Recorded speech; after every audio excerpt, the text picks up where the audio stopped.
Hello ಸ್ನೇಹಿತರೆ, high ಕನ್ನಡಗೆ ಸ್ವಾಗತ ಸುಸ್ವಾಗತ. ಏನಪ್ಪಾ ವಿಷಯ ಅಂದ್ರ ಮಂಡ್ಯ ತುಮಕೂರು ಹೊಸ ರೈಲು ಮಾರ್ಗ. ಹಾಗಾದ್ರೆ ಬನ್ನಿ ಯೋಜನೆಯ ವಿವರಗಳನ್ನು ತಿಳ್ಕೊಂಬರೋಣ. ಸ್ನೇಹಿತರೆ, ಕರ್ನಾಟಕದ ಹೊಸ ರೈಲು ಮಾರ್ಗಕ್ಕಾಗಿ ತುಮಕೂರು ಸಂಸತ್ ಕೇಂದ್ರ ರೈಲ್ವೆ ಖಾತೆ ಸಚಿವ ವಿ ಸೋಮಣ್ಣ ಅವರಿಗೆ ಪತ್ರವನ್ನು ಬರೆಯಲಾಗಿದೆ.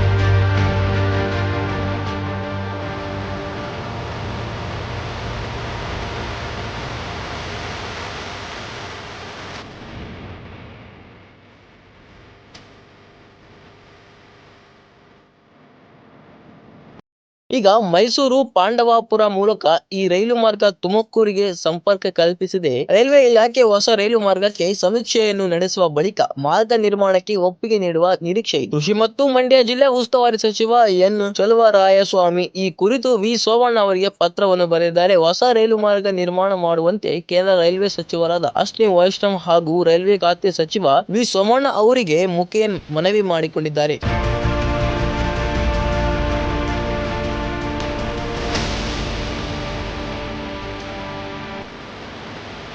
ಸಚಿವರು ಪತ್ರವನ್ನು ಮೈಸೂರಿನಿಂದ ಪಾಂಡವಪುರವರೆಗೆ ಈಗಾಗಲೇ ದಿನನಿತ್ಯ ಹಲವು ರೈಲುಗಳ ಸಂಚಾರ, ಅಲ್ಲಿಂದ ಮೇಲುಕೋಟೆ, ನಾಗಮಂಡಲ, ವಿಜಯನಗರ ಮಾರ್ಗವಾಗಿ ತುಮಕೂರಿಗೆ ಸುಮಾರು 120 ಕಿಲೋಮೀಟರ್ ಹೊಸ ರೈಲು ಮಾರ್ಗ ನಿರ್ಮಾಣ ಮಾಡಿದರೆ ಪ್ರಯಾಣಿಕರಿಗೆ ಅತ್ಯಂತ ಪ್ರಯೋಗವಾಗುತ್ತದೆ ಎಂದು ವಿವರಿಸಲಾಗಿದೆ. ಪಾಂಡವಪುರ ಹಾಗೂ ತುಮಕೂರು ಮಾರ್ಗವಾಗಿ ಮೇಲುಕೋಟೆ ಹಾಗೂ ವಿಜಯನಗರದಂತಹ ಧಾರ್ಮಿಕ ಸ್ಥಳಗಳನ್ನು ಬರುವುದರಿಂದ ಸಾವಿರಾರು ಭಕ್ತರು, ವಿದ್ಯಾರ್ಥಿಗಳು ಹಾಗೂ ಸಾರ್ವಜನಿಕ ಈ ಹೊಸ ಮಾರ್ಗದಿಂದ ಅನುಕೂಲವಾಗಲಿದೆ. 4 ಪ್ರಮುಖ ತಾಲೂಕುಗಳು ಈ ಮಾರ್ಗದ ವ್ಯಾಪ್ತಿಗೆ ಒಳಪಡುವುದರಿಂದ ಈ ಭಾಗದ ಸಾರ್ವಜನಿಕರಿಗೆ ಹೆಚ್ಚು ರೈಲ್ವೆ ಮಾರ್ಗದ ಪ್ರಯೋಜನ ಸಿಗುತ್ತದೆ ಎಂದು ಸಚಿವರು ತಿಳಿಸಿದರು.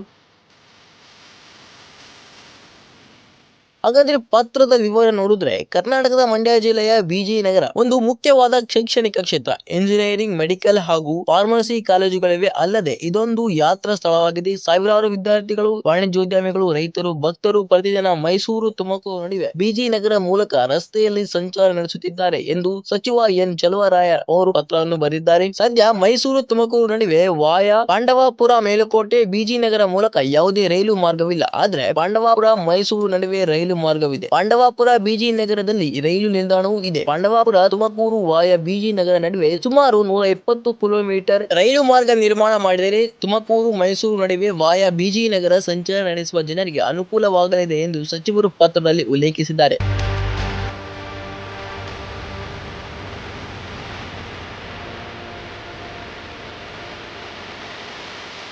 ಸಚಿವರು ಪತ್ರದಲ್ಲಿ ಪಾಂಡವಪುರ ತುಮಕೂರು ವಾಯಾ ವಿಜಯನಗರ ನಡುವೆ ರೈಲು ಮಾರ್ಗ 2 ಪ್ರಸಿದ್ಧ ಯಾತ್ರಾ ಸ್ಥಳ, 4 ಪ್ರಮುಖ ತಾಲೂಕುಗಳ ಮೂಲಕ ಹಾದು ಹೋಗಲಿದೆ. ನೂತನ ರೈಲು ಮಾರ್ಗದ ನಿರ್ಮಾಣ ಮಾಡುವ ಕುರಿತು ಪರೀಕ್ಷಿಸಬೇಕು ಎಂದು ಮನವಿ ಮಾಡಿಕೊಂಡಿದ್ದಾರೆ. ಕಾದು ನೋಡೋಣ ಏನಾಗುತ್ತೆ ಅಂತ. ಧನ್ಯವಾದಗಳು. ಮುಂದಿನ ವಿಡಿಯೋದಲ್ಲಿ ತಪ್ಪದೇ ಸಿಗೋಣ. ವಿಡಿಯೋ ಇಷ್ಟ ಆದಲ್ಲಿ ಲೈಕ್ ಮಾಡಿ, ಶೇರ್ ಮಾಡಿ. ಇದೇ ತರ ಹೆಚ್ಚಿನ ವಿಡಿಯೋಗಳಿಗಾಗಿ ನೀವು ಚಾನಲ್ ಸಬ್ಸ್ಕ್ರೈಬ್ ಮಾಡಿಕೊಳ್ಳಿ.